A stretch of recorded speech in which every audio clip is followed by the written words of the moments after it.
Welcome to this explainer. Today, we're jumping straight into something absolutely fascinating. We're bridging hard, rigorous molecular chemistry with abstract cognitive logic. Seriously, imagine a space where the physical structure of a molecule acts like an algorithmic input. It refracts through the mind, kind of like light through mylar, creating this brilliant interference pattern of pure thought.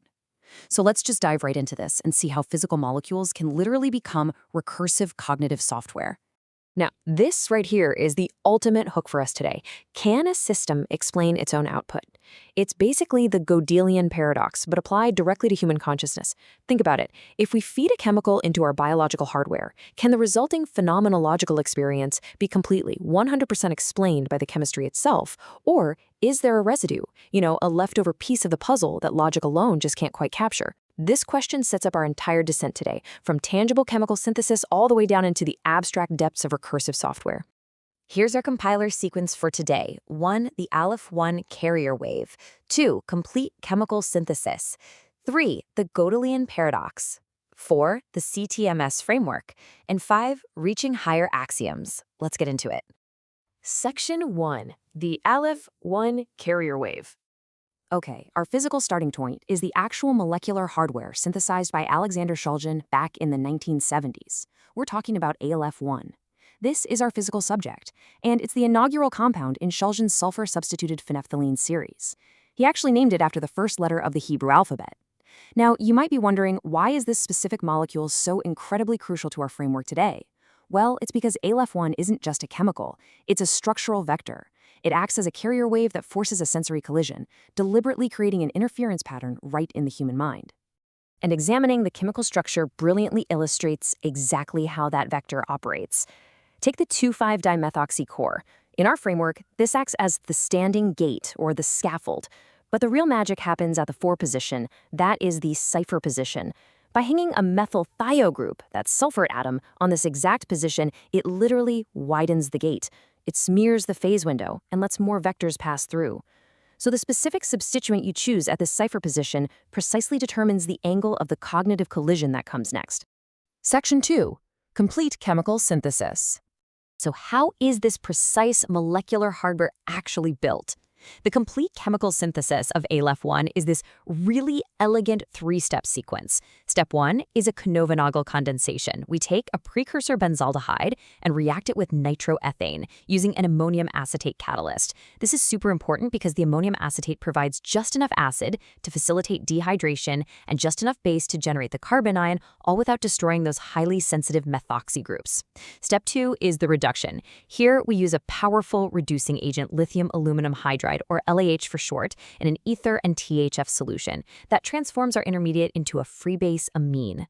And finally, step 3 is salt formation. The free base gets dissolved in warm isopropyl alcohol and neutralized with hydrochloric acid, which causes our final product to beautifully precipitate out.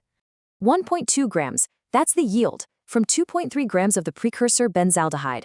This rigorous chemical sequence yields approximately 1.2 grams of white, crystalline Aleph1 hydrochloride salt.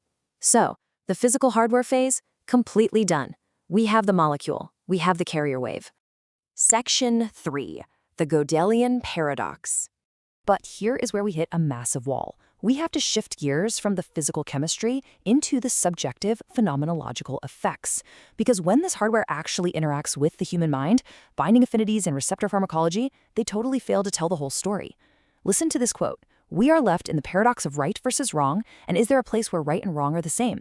That's straight out of Alexander Shulgin's pharmacology lab notes, and it beautifully captures what we call the unresolved residue. It's this subjective paradox where biological hardware and chemistry alone simply do not have the answers. The molecule forces a collision, sure, but the resulting meaning far exceeds the chemistry itself. Inside Shulgin's pharmacology notes number 2, these really profound contradictions were meticulously documented. And crazy enough, these notes were hidden away for decades. Shulgin recognized early on that the compounds in this specific series didn't just predictably activate receptors. No, they generated output that completely contradicted its own prior output. They created an interference pattern that just couldn't be mathematically derived from the molecule alone. So to process this profound unresolved residue, we clearly need a new system. Section 4. The CTMS framework. All right, so if the molecule is the hardware, the causal thought mapping system, or CTMS, is the abstract software. It's a compiler designed specifically to process and resolve these incredibly complex psychological contradictions. It basically operates like a stark semiotic terminal readout. You are the operator. You run your unresolved inputs through these very specific operators. First, you seed an initial axiom. Then, you let it bloom, generating its associative field.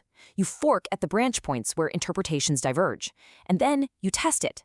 Based on that test, you either recurse, flatten, or transmit. It's a structured loop designed to actually make sense of the infinite. To really grasp this, it helps to look at the neurolysis biomimetic mapping. This brilliantly illustrates how the CTMMS actually mirrors modern transformer AI architecture, effectively modeling biological recursion. The seed represents token embedding. That's your initial potential energy. The vein represents attention flow between nodes.